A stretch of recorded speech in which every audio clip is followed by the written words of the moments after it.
I'm running late. I went to dance class again, priorities. And so I'm here. I apologize in advance if I get interrupted. Hold on one second. Because I have a maintenance crew here trying to fix something, like a plumbing leak or something like that. And so, hi Erin. Hi Ariel. Hi. So yeah, I'm I was a little bit late because I needed to go to dance, and I forgot about that when I, my assistant and I talked about us doing this live at 10 a.m. every morning. So I'll remember that for next time. I'll probably pick a little bit of a different time, so I'm not late. I don't like to be late, but I've also decided that what fuels me, it was amazing. Yeah, dance has just like become such an important part of my wellness routine. It's really important for me. And I like to work out, I like, any kind of exercise. Howdy! But, what I'm feeling lately is like I need this hip opening, feminine, juicy, like sweat it out rather than just like a linear workout, like lifting weights. Well, I like that too, but the dance is really just calling me lately. So it's been necessary and fun. So today, hopefully I put day 5. I might have put day 4. Oh, let me see on here. Day 5, we're in day 5 of this little challenge here. And it's been so fun. It's been so fun. I love doing it, which means that I'll do it more often. Good thing. And I hope that it's been really powerful for you guys, I think it has. But this is such a great way to, just like decide that you're gonna up level and make some changes and have, a platform to hold you accountable. So really what I want that, you've started to really get closer to the idea of charging more and, maybe even hone your niche a little bit more so that you feel more connected to the value of what you provide. And we talked about where to find high ticket clients, which is not what you think, that they're hiding out someplace out there that you can't connect with them. It's really the power of your messaging and the sort of pathway they take with you from the moment they meet you until wanting to get on the phone with you. On day 3, we talked a lot about money story and like your wealth blocks, the things that are standing in your way from, hi Kendra, from having more wealth come in, because the energetics of this is really important. And then yesterday, we talked about, what did we talk about? Oh, strategy sessions. And the only 2 things that are really important in a high ticket business that you really can't sell. You can't sell high ticket programs online, like passively. Not saying you can't ever do passive stuff, but if you want it, the high ticket business is really the fastest way to have a viable, sustainable coaching business. And in order to sell high ticket, you need to get on the phone with people because they're not going to buy $3,000, $4,000, $5,000 programs from you by clicking a button online. They really need to talk to you or someone who represents your company. And so getting strategy calls and then converting those strategy calls are really the only 2 things that you need to focus on every single day to have a 5-figure a month, 6-figure a year business. Kind of cool, right? Because it just makes it really simple on what you should focus on. So what should you do to grow your business, get more strategy sessions, and then what skills do you need to like really land those clients in that strategy call? So that's what we're going to talk about today. And I'm going to give you my 3 just like main things that you're probably not doing on your calls right now that will really shift things. Now, let me tell you, mastering strategy calls and mastering sales is the most important part of this. If you master sales, you will never go hungry. You will never want for more business, honestly. So it's just such a skill not to shy away from and just to make sure that, you just keep getting better. That being said, it is a deep, personal, spiritual journey into yourself and what might be holding you back. It's such great mirroring information, and it takes a little bit of time to master these calls. You know, it takes practice. And so the more calls you have, the better you'll get faster, right? But if you have calls like sporadically, like 3 a month or something, you can't expect to get better at it because you're not like exercising that muscle. So whatever you're doing right now on your calls, if it's not converting at like 25%, then you have room for growth, okay? And so I'm gonna give you my like 3 tips that'll really just like be simple enough. You know, this is a deep thing. And of course, this is something I go deep into when I'm working with someone. But for the purposes of this, I just want to give you something that like if you had calls today, that they might help convert these people into clients. And the thing is, like, we talk about conversion, that's a business term, but really, hey Jacqueline, really what we're talking about is helping someone step into the next level. When someone says no to you, when someone says they don't have the money, they're not getting resourceful enough to find the money, they see this as an option and not a must, they are not stepping into the next level of themselves, whatever you help them with. And that is a really sad thing, because they're going to go off and try to do it on their own, or try to figure it out, or just go back to their own same shit that got them where they are, and they're not going to move forward. So it's up to us to really help them move forward and take the next step. And you have to really believe in what you do, and that they are going to get results, right? In order to do this really well and in integrity. So any questions before I dive into these 3 tips that I'm going to give you to help your conversions? And of course, if questions come up while I'm here, I'll stay on for another 10-15 minutes. If other questions come up, please let me know. Of course, this is the last day for you to get some live training, coaching with me. I like my mug. Day 5. I did put day 5. Yes. Okay. Dina, hi. So glad you're here. Never in person. I have an online business completely. Who wants to do work in person? No, it's not never in person. My mastermind clients get to jam with me in like Tulum, LA, sometimes Paris, Hawaii, right? We have cool in-person events.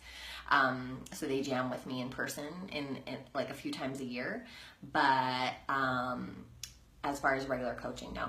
I mean, it's just not the time that we're living in anymore. We don't need to be in person with someone. We have video, we have all this way to like be connected, and it's a better use of time. It's, you know, more freedom enhancing for both people.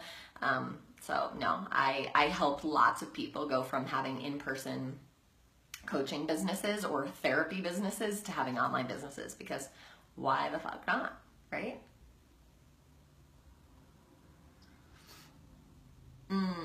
Yeah, Ariel, we only do online in here, and I only talk about online. So I understand that you're having like a little bit of a, I don't know what to do about that, but I don't coach at all. It's just not in alignment for me. I'm not helping anyone kind of build brick and mortar in-person businesses, because I'm all about freedom, location independence, and being able to work from wherever you want to work, and having clients wherever they live, you know, so it just like opens up everything. And I'm not saying you can't do it. It's just not part of my model. And so, yeah, but glad you're here. All right. So when we invite someone to have a call with us, or they find us online and we send them a link to have a call with us. Cool. We invite them to have a call with us, to have a strategy session, a discovery session, a consultation, whatever you want to call it. I tend to call it strategy most of the time, because I'm, doing mostly business. Well, all business, but we know it's deeper than that. But, you might be doing something more health related, relationship related, spiritual related, energy related. And so strategy is probably not the right word, and so discovery might be another way of talking about it. And so what's going to happen is you're going to invite them to have a call with you. Now, what I can probably almost guarantee is that on your calls right now, you're coaching on your calls. You're trying to prove that you know what you're talking about and you know that you can help them, and you're going to try to tell them that on the phone and show them and give them all these tips so that they're like, oh my God, they totally know what my problem is and these tips are awesome, and that they buy your program, right? Now, yeah, come on in. Maintenance guys. So what's going to happen is when you do that, most of the time what's going to happen, love, is that they're going to be like, oh my God, thank you so much. This was so helpful. And they got a little bit of their pain removed. See, you helped them on the phone, so their pain, the problem that they have that motivated them to get on the phone with you, was eased. And therefore, they're not motivated anymore to take the next step forward. Yeah, it happens all the time. Most people who haven't had any training in sales, and even a lot of coaches that I know that have done sales training, somehow this is still going on out there. And so sales has been something I've spent thousands on mastering with with experts in this area. And so if you ease someone's pain and you coach them, this has everything to do with you. You're doing it because you are insecure and you're trying to prove your value. So you got to cut that shit out, girl. Okay? You got to cut that out. You got to know your value. You got to know your worth. You got to know absolutely the results people get from stepping into your world. You got to know that. And you cannot show up to the call trying to prove that to someone, because it just doesn't work. And the reason it doesn't work is because you ease their pain and they're like, oh my God, thanks so much. I'll be in touch. Bye. And you're like, oh my God. So one of the things that you really need to start realizing is when people tell you they don't have the money or they don't have the time or it's not the right time or they'll get back in touch with you, is that it is room for improvement on your calls. Okay? It's not really that's the situation. Like, I know that can feel really confronting. You're like, but I'm doing the best I can. And I know. But, there's a level of this that you need to look at. Okay, it's their shit. They don't have the money or they don't, see the value or whatever. Hi, Lisa. They don't see that. But the second thing is mostly, you need to look at yourself and go, okay, how can I make my calls better? How can I be better at this? Because I want people to see the value. When someone sees the value, meaning they understand that they have a deep pain and they're not going to solve it on their own and that you are the solution, when they understand the value, they're going to jump in, okay? And, of course, a percentage is not going to ever, okay? But what I'm just telling you is that don't always just write those people off and say, you know what, it's them and not me. Sometimes it is them. Sometimes they just don't have the money and whatever, that's fine. They're not meant for your program. That's okay. But you always want to be looking at your own calls and seeing how, you could be getting better. It really usually has to do with your calls. So it's good to err on the side of that, okay? One of the ways to do this is to record your calls. You should be recording your calls no matter what, and you should be listening to your own calls and reviewing them after. So if you have sales training, when you understand these things that I'm even about to share with you today, then you should go back, because it's hard on the phone, you try your best, but you're on the phone with someone and you might kind of make a mistake, or you might feel like, I didn't know what to say at that time, when they said that. So that's when going back and listening to your own calls is really powerful. Now, of course, if you're working with a coach like me, I review your calls for you in my mastermind program, and that's really powerful because I can hear what's going on in the ways in which you can improve, and this is how I got better at my calls. was, you know, having a coach, and he was reviewing all my calls and telling me, okay, this and this and this and this. So I hear like a really loud noise outside, and it's kind of annoying, but okay. So what? I haven't given you the 3 yet. I haven't started that, so I just want to be clear. What I've said so far is you should record your calls. And that the probably thing that you're doing right now, the biggest #1 mistake, is that you're coaching on your calls. Okay? Cut that out. No coaching. You're not at all on the phone going to tell them what to do about their problem. Is that clear? Is that clear? And this has everything to do with you, right? What does that bring up in you? You're like, but how will they know that I'm awesome? You have to know you're awesome. You have to know you're awesome, and they're going to feel it. I promise. Okay? When you show up like a rock star, like, I am the best at what I do, they'll feel it. They don't need you to tell them how much you know. They'll just feel it. Okay? So, in the beginning of the call, #1, you have to take the lead of the call. #1. It's like, you know, I use this example all the time. It's like if you went to an exercise class or a yoga class, right? And you went in, and the teacher's like, hi, well, I'm not really, you know, how are you? Are you okay? Yeah, I'm good. So I'm thinking that, you know, maybe we're gonna, I don't know, maybe we'll start in downward dog or something, you know. I think that might be okay. Okay, you get my point? If she wasn't sure of herself, and she's like wavering in her language and her tone, what would happen for you? You would feel on edge. You would feel nervous. You would feel like, should I just leave right now? Because I don't think I trust this person to like take care of me, and they're supposed to be leading this class. It's the same thing on your calls. You're the expert. They wanted to talk to you. You have to take the lead of the call, and that means your tone. You have to tell them, you know, I'm gonna get started with the call now. Here's what I do on these calls. Here's what's gonna happen. And so what that does is this person is gonna be like, okay, cool, I can just like relax. They got this. They're like letting me know what's gonna happen. They're gonna ask me questions. I'm just gonna sit and relax, and I'm gonna answer the questions. That's cool. I feel good about that. If you don't take the lead, they're gonna be nervous. Totally off dynamic energetically.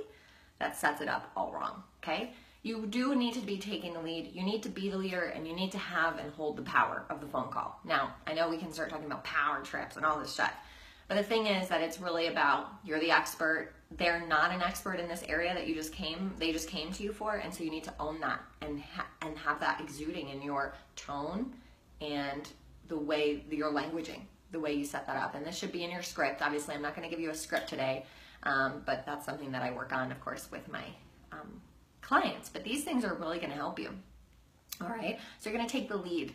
And then the next thing you're going to do is diagnose. So this is the area where you're just going to ask a bunch of questions about what's going on. You know, it's like they're showing up and you're the doctor. You know, you have to, what would a doctor do if you broke your elbow?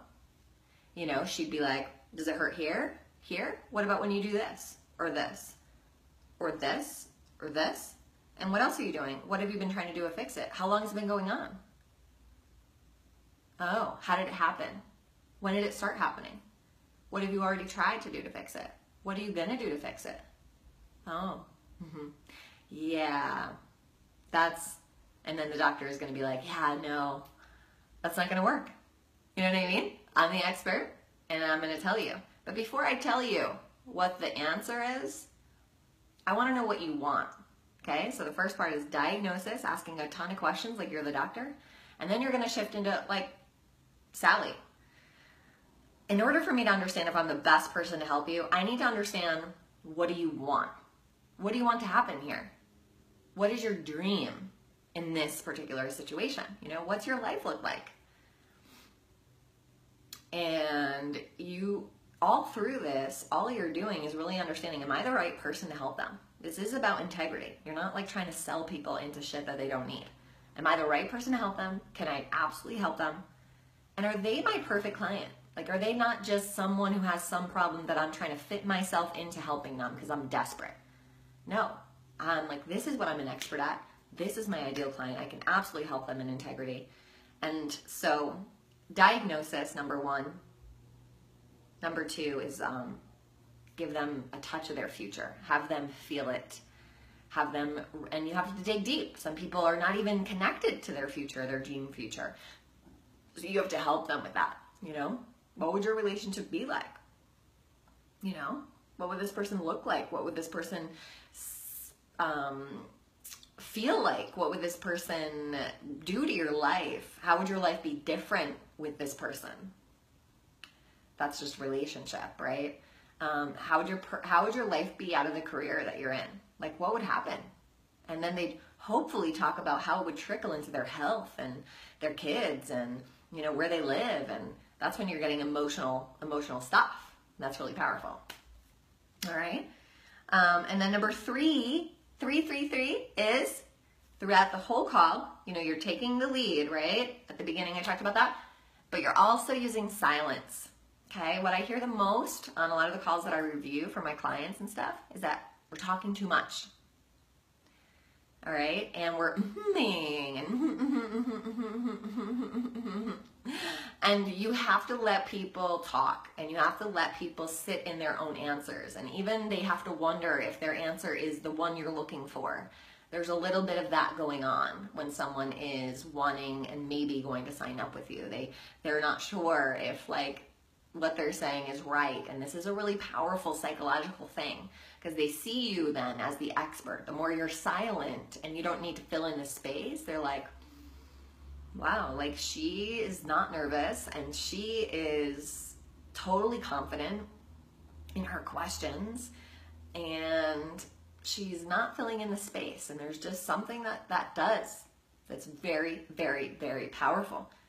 So this is why listening to your recordings is really powerful, because you can start to understand when you're because you don't even notice it, that you're like, you're like, this is what you do in a normal conversation with a friend. And so I understand that it's hard to give it up because you're like, but this is like, I like to like make people feel that I'm listening to them, right? It's really normal, but a sales call is different. Okay, sales call is different. And you know, you don't want to do that too much because we don't actually get all that we need out. Silence also allows someone to keep talking, go deeper. And if you're humming them, they're like, okay, I can stop now. I don't need to say anymore. Okay? So those are huge. All those are huge. And I know I went through them kind of quickly. If you have any questions, please ask them now. I went through them quickly, but they're huge. I mean, they can totally change your call. So let's review. Before the 3 tips, I just told you that you need to be taking the lead. Okay? You need to be taking the lead. And you need to then act like the doctor and be a diagnostic queen. Okay? Really need to own that. You need to take the lead of the call and then ask a bunch of questions, tough questions. Okay? I mean, you can't be afraid to ask the questions that might make this person feel uncomfortable. And then the second part of the call is about what do they really want? You know, like where are they going? What do they really want? Really understanding if you're the best fit and helping them emotionally connect to what's possible. And then number 3 is using silence throughout the call. You know, not filling in space with lots of humming and interrupting them and things like that. Letting them talk and be quiet. And it's okay. Okay? The other time that silence is really key is when you make your offer. So at the end, you're going to say, yeah, so, you know, after hearing all that I've heard, Sally, I'm 100% confident I can help you. And here's what would you like to hear about what that looks like? You'd ask them, and they'd say yes. And then you start talking about what you do. You would not focus a lot on the details of your program, but rather what? The symptoms they're experiencing, and that you have the solution. And the solution is your program working with you. And in your program is when they get these kinds of results, so that you just focus on that. You wouldn't focus on the features of your program. And then when they ask you for the price, this is also another important place where you stay quiet. You know, you just say, yeah, the price to work with me is $5,000. Most of the time, people get really nervous then, and they start going. And so yeah, it's 5,000, and you know, we could do a payment plan, and you know, we could break it up over like 5 months, and like it could be like 500 every like 2 weeks, and you know, would that be okay for you? So you gotta let people like let it sink in, you know, and you gotta own it and be quiet. So that's it, guys.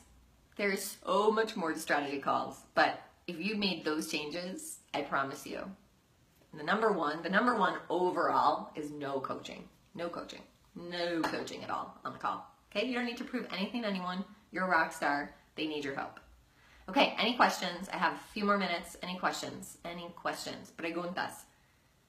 Questions.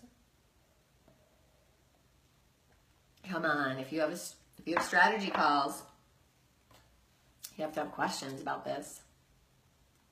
Well, that depends on your niche, Des, you know. So like I said with a doctor, that's a really good example. Just like, does it hurt here? Does it hurt here? What's going on? Where does it hurt? Right? You have to translate this to your niche. Yeah, Dina, totally. You have to translate that to your niche, and then how long has that been going on? What have you tried to do to fix it? What are you planning on doing? How painful is it? Does it hurt over here? Does it hurt over here? Does it hurt over here? So, I mean, I can't tell you what your questions are because they absolutely relate to who your ideal client is and what experience she's having. That makes sense?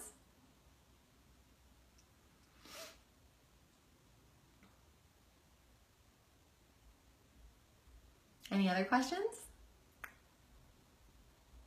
Cool.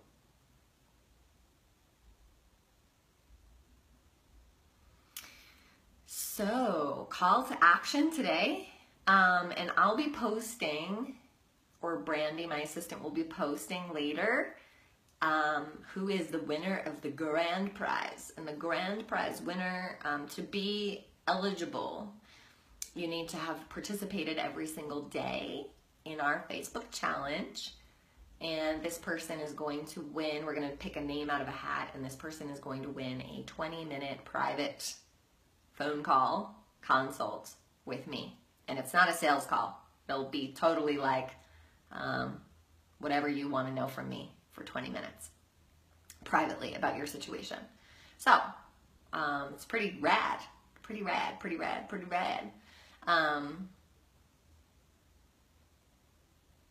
So hold on, I'll answer that in a second, Des. So today's call to action is, what are you doing right now in your sales calls that you know you need to stop doing? And what is the number one takeaway that you got from the three, like there were 3 main tips, but there was lots of other stuff in there that I shared. What's the main thing that like really hit you? You're like, shit, that's what I need to start doing that I haven't been doing.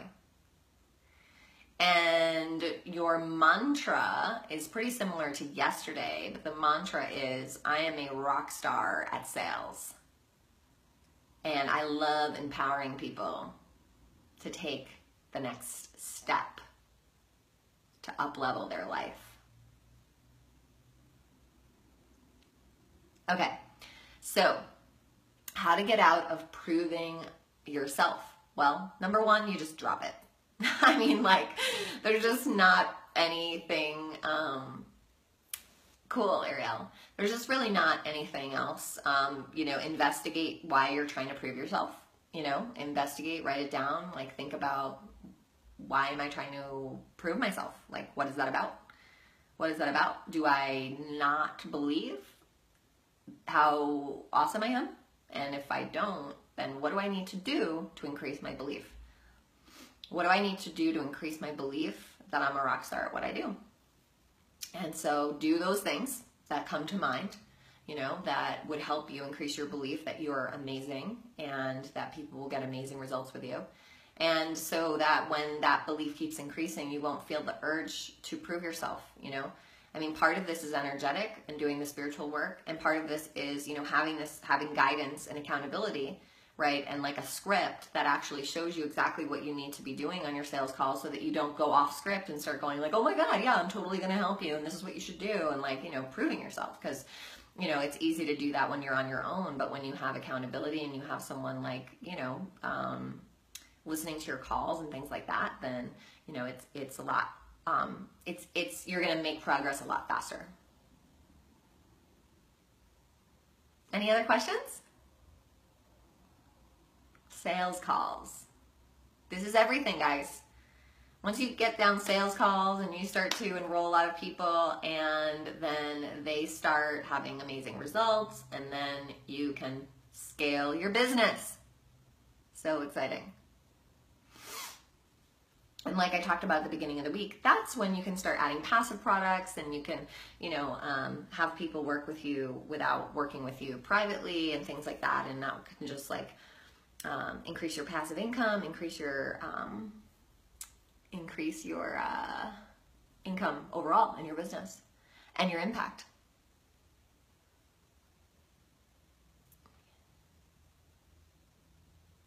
I found a word limiting belief around proving myself to myself by not having mentorship. I don't really understand that. I don't really understand what you're saying there. I think everyone should have mentorship, so I don't know if that's what you're saying or not. I absolutely, like 150% would not be where I am if I hadn't like had like mentors like on me, like telling me what I needed to do, what I needed to change, like a proven pathway. Like I'd be all over the place. I mean, the times when I didn't make any income in my business were moments when I kept telling myself that I didn't have any money to invest. I don't know if that's what you were talking about, but that's just what came through me. Do you share the features? When you would describe your program, you do not share features, and then they will ask you questions that they need to know. So what's very, very clear is that when you start talking about features that someone hasn't asked you about, you're actually talking to the part of their brain that they weren't even thinking about that, and you mess it up. So what's so better is you give like a high level, this is like what I do, and they start asking the questions that they need to ask. And then you only answer those questions. And so if they're like, well, how long is it exactly? Do we do video calls? Do we do in-person sessions? Do we do, you know, XYZ? And you just answer those questions. You don't start rambling on about other things thinking, because your brain is working differently than their brain is working. And you need to just ask them, answer their questions that they have. Okay, cool, Diz. I got that. Yeah, awesome. Okay. Any other questions? Hey, Elise. I'm just getting off, but you can listen to the replay. Any other questions? Preguntas? All right, so this is day 5, and so this is it. Happy Friday. I will be doing, I will be doing, you know, these in the future, probably in another month or something. I'll do another challenge. And, but I'll try to pop in live at least once a week and do little lives. I won't try. I will do it. I will do it. I will totally do it. It's so cool because now where my business is at, I have like team members and I have help. And so I can do more stuff like this, which I want to do. And you know what's so lovely? I'll just impart this to you. When you have a system that runs on its own, when it's automated, you can do stuff like this out of the love of doing stuff like this, not because you need more clients. You know, I don't do this because I want you guys to become clients. I mean, I'd love you guys to become clients. That would be cool, but I don't do it because I'm like needing more clients. Like we have a whole system that does that. But I like to serve like a lot more people, you know? And so that's what's fun about this. And so I just want to share that that's what's possible for you guys when you have automation and systems and things like that, is that, you know, doing all the other visible stuff and posting on social media and doing lives and stuff, you're not doing it because you need clients. You're doing it just because you have time and you want to serve. Love you guys. Of course, if you're listening to the replay and you have questions, I'll try to get them later. And we'll be picking a winner of the grand prize this afternoon. And we'll set up our call next week.